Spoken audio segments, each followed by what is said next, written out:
I'm Gino Perrotte, and I'm an expert in the field of interpersonal communication, which means that I study human behavior in the context of relationships. I'm a published author on the subjects of culture, gender, nonverbal communication, and soft skills. I'm also a self-identified empath, and apparently an INFJ if you're into the Myers-Briggs stuff. Having lectured at some of the largest and most prestigious universities and colleges in the United States, I've seen firsthand how powerful communication can be in transforming our mindsets, our perspectives, our relationships, and ultimately the way that we experience our lives. So that's why I've created this podcast, to help us expand our social and emotional intelligence, which can lead to more effective communication and better relationships, both with others and with ourselves. A former student, Emily, and I were having an interesting conversation about what is going on with people socially and emotionally during this pandemic. So I invited her to share this conversation on this podcast. Episode 3, an opportunity to rethink our reality. Step 3 of emotional intelligence is identifying why you're feeling what you're feeling. This is the root cause of your thoughts and emotions. This is where the magic happens, because identifying the root cause enables the transformation. What we are transforming is the way that we perceive and experience reality itself. We reframe it. You don't always have to change the situation to change the way you think or feel about it. Quarantine has been a huge change for everyone. So how do we deal with that? While some people would rather change the reality, meaning that they would not want to be quarantined to get back to life as usual, if that's not an option right now, then we have to change the way we're experiencing or thinking about what quarantine actually is, how it's making us feel. And ultimately, it may not be the quarantine itself. It may be the change in your daily routine that is the thing that you're really wanting to change up. So that's what we're going to have to reframe, is this idea of what the change in our daily routine is. And ultimately, to do that, I think you need to get to the core of how you feel about change to begin with. We're all scared of change. The really philosophical thing to realize that and to be scared of change is literally to be scared of life. And let me tell you a story to explain that a little bit. There was a fortune cookie that I cracked open about 5 years ago, and it was a pretty darn wise fortune cookie. Usually they're kind of silly, but this one was during a profound period of my life where I was undergoing some big personal changes, moving into some next chapters of my life. And when I cracked open this wise fortune cookie, inside the slip of paper said, "Life is change." That really struck me, because usually we say something like, life changes, life is filled with change. Right. But it's a subtle word change, but the impact, the meaning of it is drastically different. Life itself is change. Life doesn't change, it is change. Change really is life. That's the nature of life. So to be scared of change is, in essence, to be scared of life. That's heavy stuff. There are authors that take this even deeper. Eckhart Tolle and wrote a book about the power of now and practicing the power of now. And he introduced some good ideas about ultimately the change itself is not what's causing the pain for us. The pain is caused by our resistance to the change. So how do we remove some of the barriers that go along with change? Do you have an example of that from your own life? Yeah. I actually have a time where I had to intentionally break a pattern because it was no longer serving me. And this goes back to a major turning point in my chapter. I'd say when I became emotionally a man. What I mean by that is I just grew into a whole new chapter of my life, a bigger awareness of what life is really about, a bigger awareness about who I am and what makes me happy, and ultimately to set boundaries around myself and to give myself permission to do what I need to do to be well and not trying to please other people. And that can happen at different phases for people. For me, it happened around my mid-30s. And what had started occurring was that I had a lot of younger friends. I was still living in Central Florida at the time. Tends to be a little bit of a party culture, and it's a fun place. People go there to vacation. So there's a lot of different clubs, and it's not unusual for people on Friday and Saturday nights. That's what you're doing, going out to bars and you go out to clubs.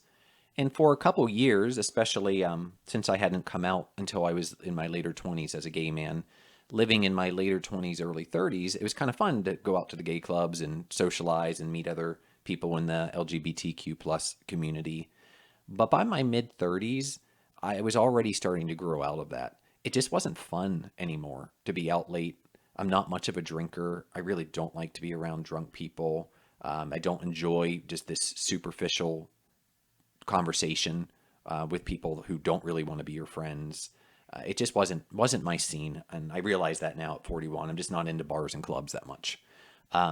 So it was getting really, really strong for me, this feeling of I'm not having fun anymore. But yet the pattern was to go out with my friends to the same club on a Friday night or a Saturday night and keep reliving the same routine. It seemed to still be serving them because they were having a good time. But I just got to the point where I didn't want to do this anymore. So I gave myself permission to only put myself in places and around people with whom I felt good. And part of that is not that there was anything wrong with the people and the places. It's just that I had outgrown those experiences. Something that's really important and empowering is recognizing what we're talking about in this episode is reframing. You have the power within you to be happy in most circumstances. And it's about the way that you experience pleasure, fun, happiness. It's not dependent upon being connected to a particular person. I need to be with that guy or that girl. I need to live in that neighborhood. I need to be able to make this much money. We attach our happiness to things. What you really want when you go after those things, what you really want is a feeling. The feeling you think you're going to have when you get those things. But your ability to feel those emotions aren't contingent upon you having or getting those things. For example, when you break up in a relationship, we are tribal animals. We already mentioned that in previous episodes. So wanting to be in an intimate relationship, that's a totally healthy thing. But don't attach your emotion that I have to be with that girl or that guy. Yeah, so what you're really after is an intimate relationship, which, by the way, it starts with having intimacy with yourself. So once you're able to go in more inside, this is the emotional intelligence that we've been talking about. Once you start establishing that relationship with yourself, using your observing left brain to understand your experiencing right brain, you start to have an intimacy with who you are. And it starts to fill some of those needs that you're looking to your other relationships to get. How would reframing work in a global moment like we have right now? Excellent question. That's ultimately what we're trying to do. Yeah. So we're trying to rethink the way we think about this and the way that we are feeling about this. So the first thing I would say is moving through your emotional intelligence. That say you're looking at the news reports and the growing death tolls, things like that. And that's scary stuff, absolutely. So you recognize step one of emotional intelligence is I read that headline and I'm triggered. That is step one. Triggered, if you can recognize you've been triggered, that means you've recognized that, hey, I feel something. So I'm triggered. Step two is, what did it trigger? Fear. That's not that hard to identify. Seeing a rising death toll is scaring me. So that's step one, that's step two. So step three is now reframing, why is that scaring me? Well, it's scaring me because there are people that I care about. If they're not ill now, if they're not impacted now, now is the opportunity. Call them up. Talk with them. You have the ability to live now because we're alive. So let's live. Let's talk to each other more. Let's invest in those relationships. So I think the reframing is recognizing what you're really fearful of is what could happen in the future. But the future is not here yet. So let's do what we can do and put our energy into the opportunity. And the opportunity is to live now. How can achieving solitude equip people with the power to create opportunities right now? The opportunity with solitude is really in growing your emotional intelligence and then your social intelligence. I'm going to share a quote from a book called Lead Yourself First. The book says, it's on the jacket cover, that solitude is a state of mind, a space where you can focus on your thoughts without distraction. with the power to bring mind and soul together in clear-eyed conviction. The name of that book is Lead Yourself First, Inspiring Leadership Through Solitude.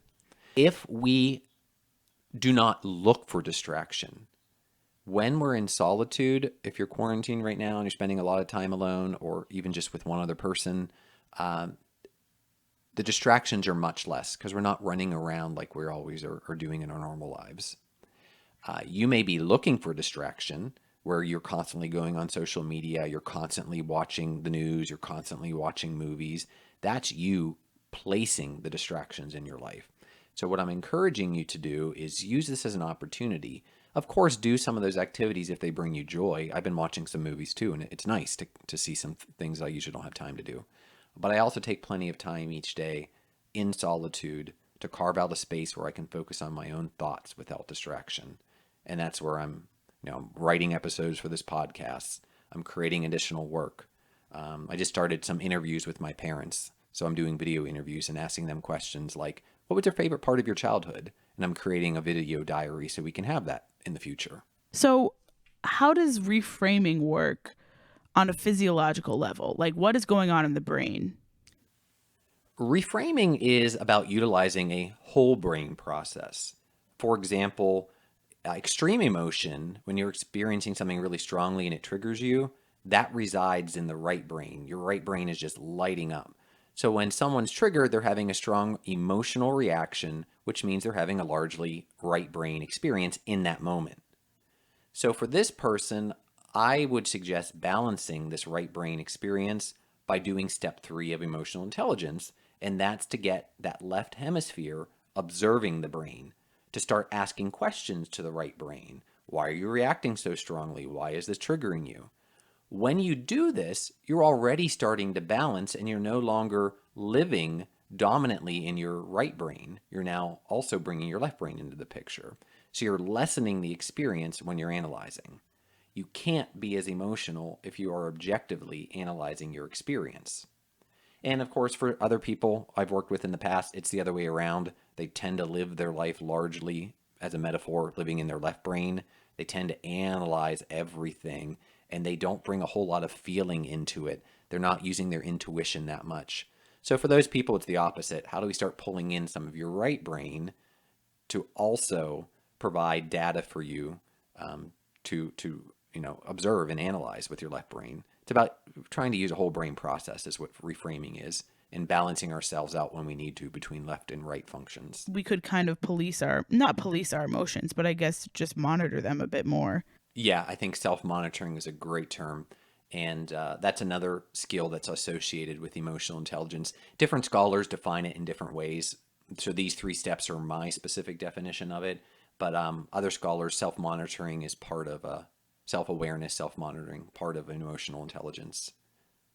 Yeah, because when you're aware of what you're doing, again, you can, if you don't like it, you can change it. You can say, so I know what I would normally do when I react this way, but I don't think that's going to get me the result that I really want. So let me do this instead. You can choose. And ultimately, going into this with this idea of fear, you can even start to choose your emotion. Today, I want to feel happy. And I mean, life can be a struggle sometimes. So I'm not going to say you're going to feel happy every moment. But when you're looking at the overall summary of the day, yeah, I have to say I'm happy today because I gave myself access to the things. I got to sleep in. I ate food that I like. I did work that I typically enjoy. I got some exercise, which felt good. I listened to the music that I like. And I didn't force myself to do stuff that I don't like and I don't have to do. This high-paying job. I don't have to have that car. I don't have to live in that zip code. I don't have to have that particular girl, that particular guy, because I created the end result for myself that I was after to begin with, which was joy. Incredible. It really is life-changing when you get to this. Totally, totally changes everything. I want to reinforce that I am a social scientist, and social scientists look at behaviors. We look at the outside to theorize what's happening on the inside. I'm not a neuroscientist. I don't study brain scans. But what I do is theorize based on communication research findings and detailed observation. The essence of episode 3 is that in solitude, there's a huge opportunity to be able to rethink our reality, meaning that many of us are reliving familiar patterns of thinking, feeling, and doing, and we are doing this in an effort to prevent change. What we talked about is that change is life itself, so it cannot be prevented, and when we resist that change, it causes suffering. The resistance causes the suffering and not the change itself. Therefore, when we are experiencing a change that may not be what we want, the opportunity is to reframe what we think about it so that in the end, we feel good about it. To accomplish this, a good technique is to get your whole brain involved in the way you're experiencing reality.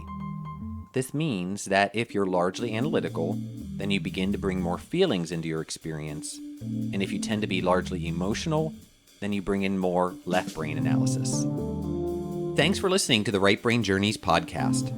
For more insights about social and emotional intelligence, subscribe to this podcast and follow me, Gino Perrotte, on LinkedIn or like Right Brain Journeys on Facebook for information about one-on-one coaching as well as group workshops and learning sessions.